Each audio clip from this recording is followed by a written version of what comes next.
Camping Alfaque. El accidente del camping de los Alfaques fue una tragedia con 243 fallecidos que se produjo el 11 de julio de 1978 en un campamento de playa. El camping estaba situado en el municipio de Alcanar, comarca del Montsià en la provincia de Tarragona, España, a solo 3 kilómetros del núcleo urbano de San Carlos de la Rápita. Allí tuvo lugar un gravísimo accidente por la explosión de un camión cisterna que transportaba propileno licuado. El resultado fue de 243 fallecidos, más de 300 heridos graves, y la destrucción de la mayor parte del campamento.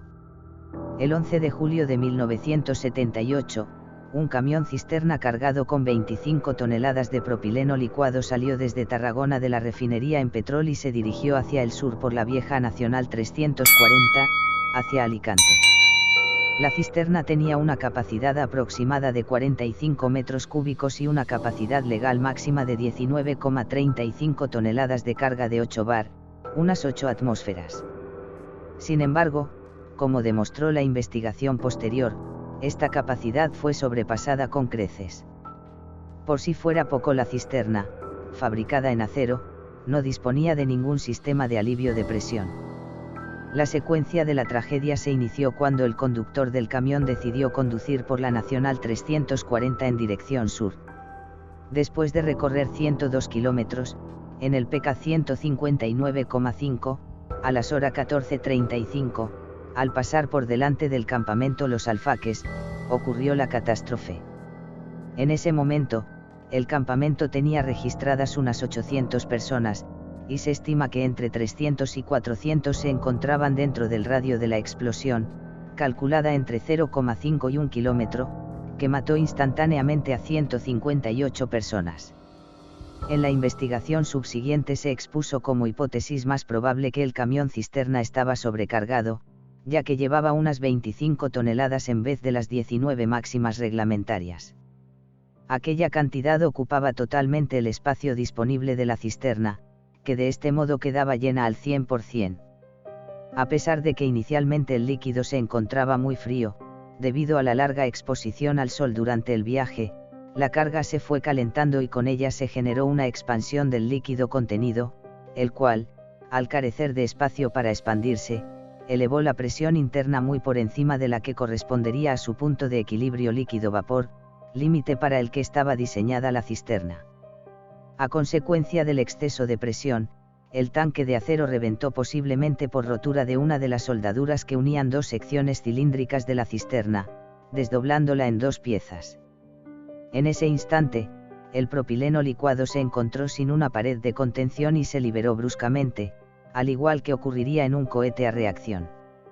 El gas licuado, al verse libre y encontrar numerosos puntos productores de chispas por los rozamientos, se incendió, generando una explosión cuyo empuje partió al camión en dos, proyectando sus mitades en direcciones opuestas a lo largo de cientos de metros.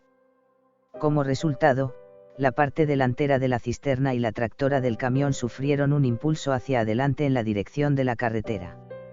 La parte posterior, mucho mayor, salió despedida hacia atrás, desviándose ligeramente de la carretera y proyectándose más de 200 metros campo a través hasta alcanzar el edificio de un restaurante.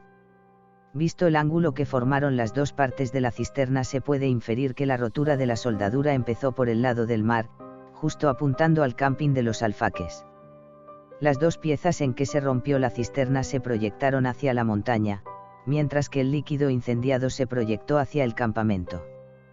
La deflagración del líquido arrastró una pieza inerte de la cisterna, su cobertura, que se encontró en la mitad del campamento, concretamente en la zona de mayor devastación.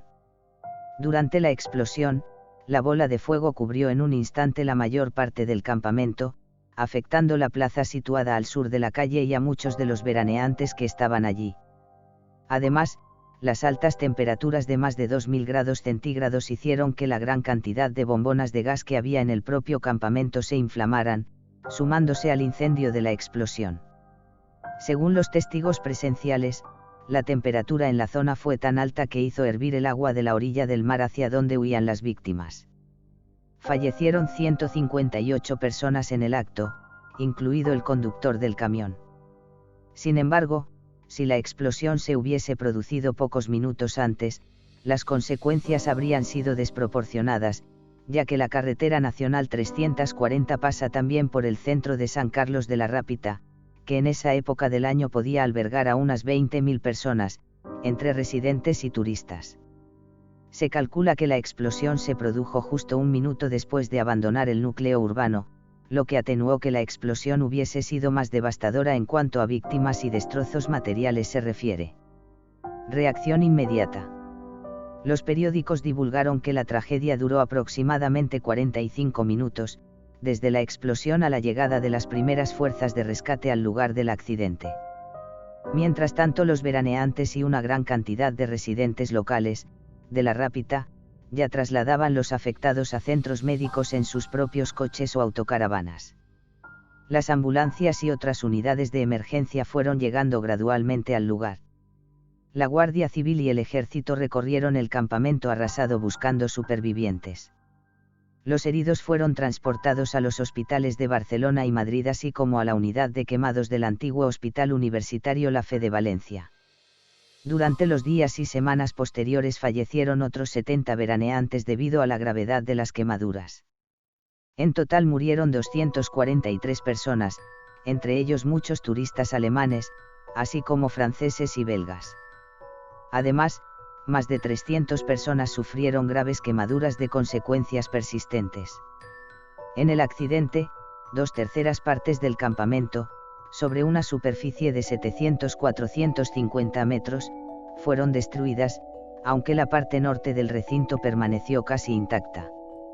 La discoteca que había enfrente del campamento quedó completamente destruida por la fuerza de la onda expansiva, dándose la casualidad que la familia propietaria estaba dentro limpiándola. Allí murieron 4 adultos y 2 menores, los únicos de la localidad, junto a un obrero que realizaba obras en un chalet cercano a la zona. La parte posterior del tanque de combustible se desplazó 300 metros empotrándose en un edificio. La gravedad de las quemaduras dificultó la identificación de las víctimas. El trabajo de la Comisión de Identificación y el Departamento de Investigación Criminal de la República Federal Alemana permitió la identificación de todas. Voluntarios del Hospital Verge de la Cinta de Tortosa extrajeron muestras de sangre ventricular de 105 de los cuerpos del accidente, que se encontraban en el cementerio de Tortosa. Consecuencias y responsabilidades. A raíz de este accidente se promulgaron regulaciones más severas en relación con el transporte de materias peligrosas. Se prohibió el paso de camiones cisterna con productos peligrosos por las travesías urbanas y se les obligó a circular por las autopistas.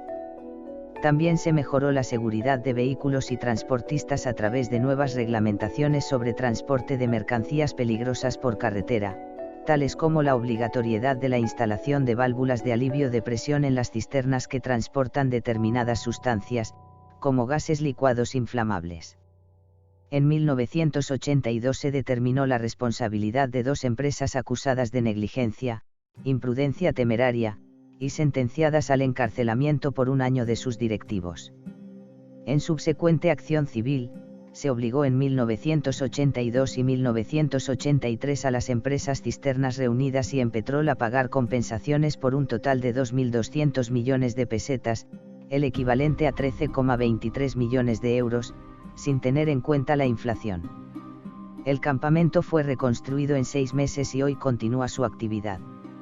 En una de las paredes exteriores del campamento se creó un mural en memoria de las víctimas, con una estrella y una inscripción por cada uno de los fallecidos. Películas y libros basados en el suceso. Tarragona, Paraíso en llamas, en alemán, de Tarragona in Paradies in Flammen, 2007. Es una telepelícula alemana dirigida por Peter Keglevik que narra los sucesos ocurridos en el campamento en 1978, centrándose en la historia de numerosos turistas alemanes. También se han producido numerosos documentales, reportajes, series y libros, debido al impacto mediático que provocó el accidente. En 2010, Clemente Rodríguez Navarro publicó Como una medusa de fuego, novela basada en esta catástrofe. Fue publicada por Sial Ediciones y está disponible en Amazon. En 2013, el periodista Javier Pérez Campos publicó Los ecos de la tragedia, sobre el suceso y los supuestos fenómenos extraños que se producen en el camping. Madrugada del 19 de agosto de 2004. Un automóvil circula lentamente por la carretera nacional 340, a su paso por la provincia de Tarragona. Al volante, un hombre experimentado en la conducción. En los asientos traseros, su mujer y su hija duermen plácidamente. Al final de una recta, siendo aproximadamente las 2:10 de la madrugada, algo aparece en el camino. Y en ese momento, cuando puse la luz en la cámara, aparecieron en la parte izquierda de la carretera, fuera de la carretera, en el arcén, un grupo de unos 7-8 personas, pero separadas 1 metro cada una de ellas. Unas miraban hacia la carretera y otras miraban hacia atrás, hacia el campo. Y eso me chocó muchísimo porque estaban completamente quietas, estaban paralizadas las personas. Y aparte había niños, había una mujer, y como te he dicho, unos miraban hacia adelante, otros hacia atrás.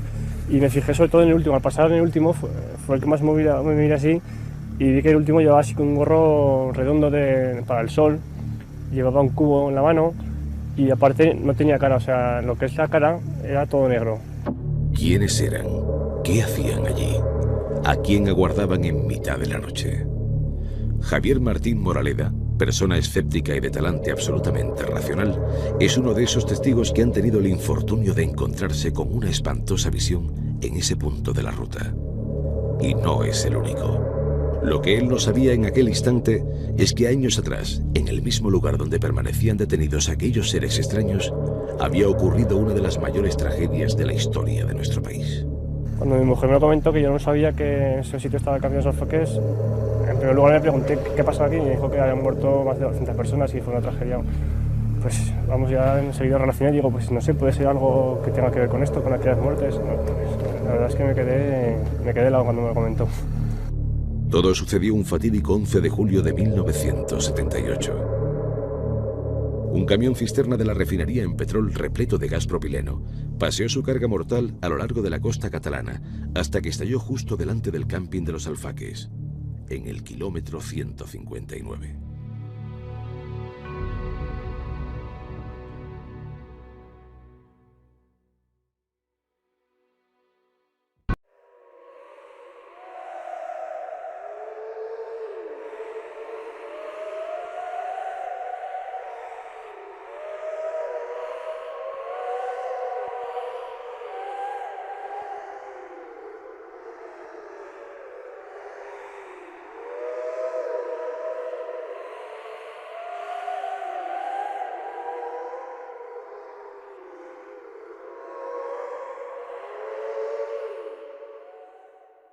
Algo que cuando pasas por aquí automáticamente no ves el paisaje de ahora, ves el paisaje de entonces y es tremendamente doloroso. El poder ver las primeras secuencias, las primeras escenas eran terriblemente dramáticas, eran familias enteras completamente carbonizadas, a gente que le cogió desayunando, a gente que les cogió jugando a las cartas y estaban en las mismas sillas, en las mismas posturas, pero completamente carbonizados. La temperatura ambiente alcanzó en un instante los 2000 grados centígrados. El agua del mar hirvió instantáneamente, deshaciendo en pocos segundos a hombres, mujeres y niños que jugaban en la arena. Sobre la carretera quedó un cráter de 20 metros de diámetro por 2 de profundidad. En apenas un minuto se había producido un cataclismo sin precedentes en aquel tranquilo rincón de la costa. Los periodistas que vieron aquel infierno jamás podrán olvidar. El acercarme a la playa y ver a una roca que estaba a 4 metros de la orilla, a la que se habían apoyado unos, en donde encima mismo de la roca estaban las 2 pieles de las 2 manos clavadas en la roca, porque el calor las había dejado allí clavadas. Esto lo pensaré, lo veré y no me lo sacaré. Justo sobre estas rocas, decenas de vidas se extinguieron en 1/10 de segundo. Y justo aquí, son varias las personas que han visto a las solitarias efigies de lo que parece una familia vestida con atuendo veraniego, detenida en mitad de la carretera, en total silencio, como si estuviesen ligados para siempre a este punto, por donde hace apenas un año circulaba una de las pocas personas que se han atrevido a romper el silencio, Javier Martín Moraleda. No sé, nunca me había ocurrido nada, nunca había pensado en que me podía ocurrir nada parecido, nunca había creído yo en cosas de este estilo, incluso a partir de hoy creo en lo que he visto. Tampoco, no sé si creo en que hay algo más, no lo sé, sé lo que vi, y lo que vi cada día que me levanto por la mañana me acuerdo todos los días, o sea, eso nadie me lo puede quitar.